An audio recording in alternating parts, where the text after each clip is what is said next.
Last night I had a dream. In this dream, I was walking towards a castle, a very dark and dank castle. As I entered, I noticed in the distance a freshly risen zombie, a female zombie shuffling towards me.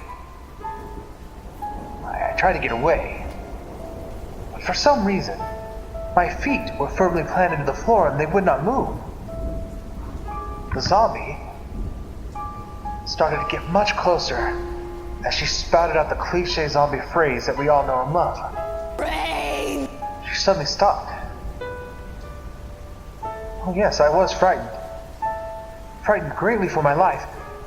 But something caught her eye that put me at ease. A giant spider web that was filled with 1,000 spiders. I had assumed spiders were good enough for her to consume because she sucked them all into her gaping maw like a vacuum with the flair of someone slurping down spaghetti. Something was odd though. All the spiders went in, and yet they weren't exactly dead. I mean, I could hear them talking through the zombie's flesh, and they decided to do something quite strange that shocked me.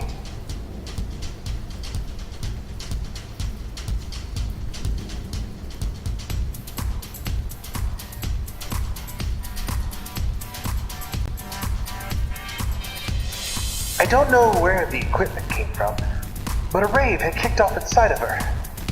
I didn't exactly see it, but I could tell there was one since music had started blaring and lights were flashing out of her nostrils. I couldn't turn my head away from the party that had transpired, but I soon snapped out of it once I heard the unmistakable sound of a horde of zombies heading my way. They weren't there to eat me, as I soon found out.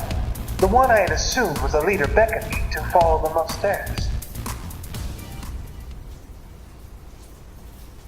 I followed the horde, now unafraid, and we eventually stopped in front of a large wooden door. Not sure what to expect, I entered the door, and on the other side of it just happened to be the greatest parody singer of all time, Weird Al Yankovic. I went up to him and introduced myself. I sure was in awe. I then asked him what he was doing here in this castle. He told me that he had been summoned to help break free the fabled cursed couple in the mirror. The same mirror that just happened to be in the room. The only problem was, he had no idea how to actually do that.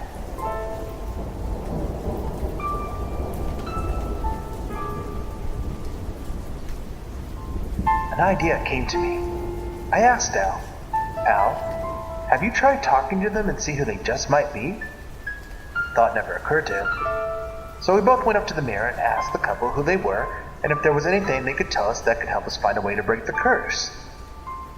They told us that their names were Samuel and Sarah, two Amish folks who built the mirror, and through some unknown means ended up being trapped inside of it for many a year.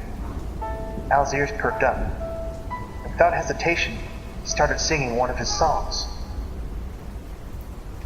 We've been spending most our lives living in an Amish paradise.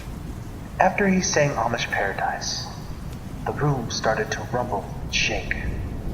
The mirror started to brightly glow, and finally, it exploded.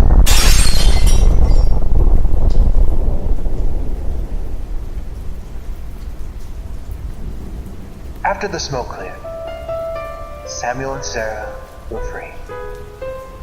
And then I woke